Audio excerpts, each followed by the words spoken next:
One of the biggest challenges for leaders is implementing change within their organization. This presentation will provide some great tools to help your chances of success with change endeavors. Here is a quick overview of the topics I will address, so let's get started. The formal structure of an organization refers to the chain of command from the top executives down through to the worker bee on the ground level and entails the charts by which executive leaders review for decision making. The informal structure within an organization, or otherwise known as the network of relationships that employees form across functions or divisions to accomplish tasks fast, is where the work really gets done and problems are solved. You need to understand the 5 informal organizational networks and how these networks intertwine with each other. The worker bees who have information, know how to solve problems, are knowledgeable, and trusted by colleagues become the informal leaders of the organization. These informal leaders can really aid the organization achieving higher limits, but also, in some cases, cause problems. This is why management must be aware of who the informal leaders are and how they are impacting the organization.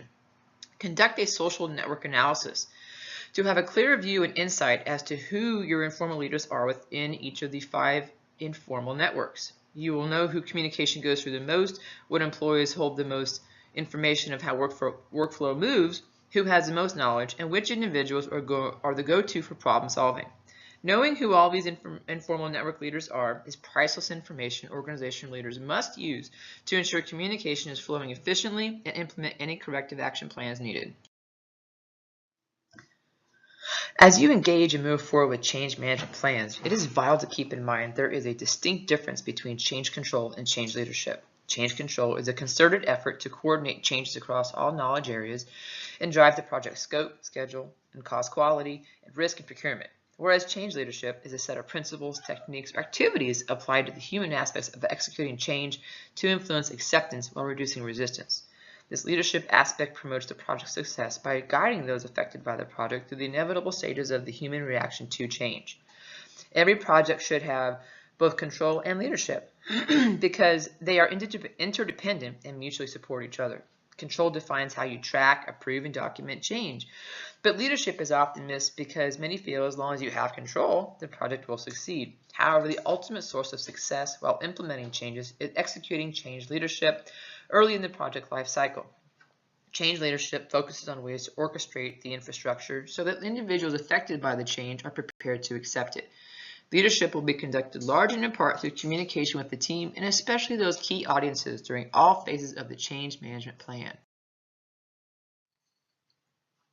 Overseeing a change management movement means you must assess your organization's adaptability for the change, develop an action plan to steer your team through the change, and then monitor implementation.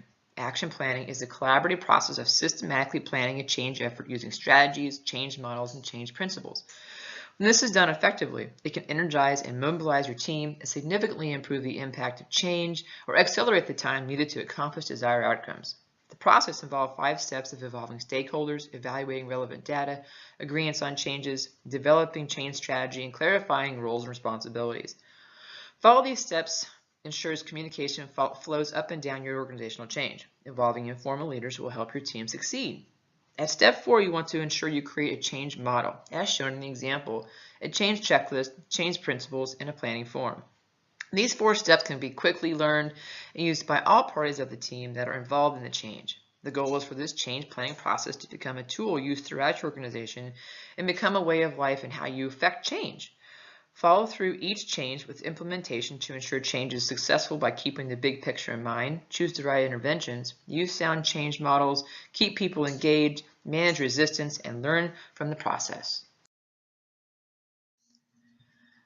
Looking at statistics, 70% of change initiatives fail and 29% of change initiatives are launched without a formal change structure of any kind. These stats make sense because so many organizations just jump into change and fail to be prepared to lead their team through the steps of change and have a change plan. The best way to help change work is to increase the amount of influence and involvement of the people being asked to change, resolving their concerns as you go. Evaluate your leaders and managers for their abilities, personality, and intelligence for leading change. Knowing your team's capabilities to lead is very important. Consider conducting a Myers-Briggs type assessment to help assess and flesh out the natural capabilities your leaders possess. This is an entry conversation on building on skill sets leaders are lacking. Then move to ensuring your leaders are addressing the 6 stages of concerns of your employees. You will address information, personal, implementation, impact, collaboration, and refinement concerns. You will then want to ensure your leaders are utilizing the 3 leadership skills of diagnosing, flexibility, and partnering. Mastering these skills will help your team gain the ability to use a variety of change leadership strategies effectively and have the willingness to partner with your team's members by letting them be part of the change effort process. Finally, you want to ensure your leaders are employing a set of 9 leadership strategies that will help initiate, implement, develop, and sustain change for the future. The balanced scorecard has evolved from just a mere management reporting tool into a strategic tool executive teams use to set strategy, align operations, and communicate with internal and external stakeholders. I recommend using scorecards and dashboards to oversee customer, operational, and competence objectives. Both tools will help align the organization to the strategy by helping employees to focus on their role in accomplishing the agency's mission. Create these tools by involving mid-level managers of the agency. Many dashboard initiatives are thwarted by managers who resist them because of performance indicators that have been dictated to them without any opportunity for their input or dialogue. A better approach is to use cross-functional teams within the agency to develop and recommend indicators and targets they can embrace and feel passionate about. This approach also helps the likelihood chosen metrics and targets are well-rounded, bring out critical issues as they evolve, and incorporate change strategies into items they monitor, and thereby help change evolve and become fully implemented. The dashboard checklist displayed here is a great aid for teams to stay on track in creating their dashboards. Since scorecards and dashboards are often viewed as solely reporting and controlling tools, not as learning tools to trigger dialogue, your agency will want to take action to change this type of cultural view. Communicate purpose and use, show commitment for management, democratize access, and establish shared language to break down barriers.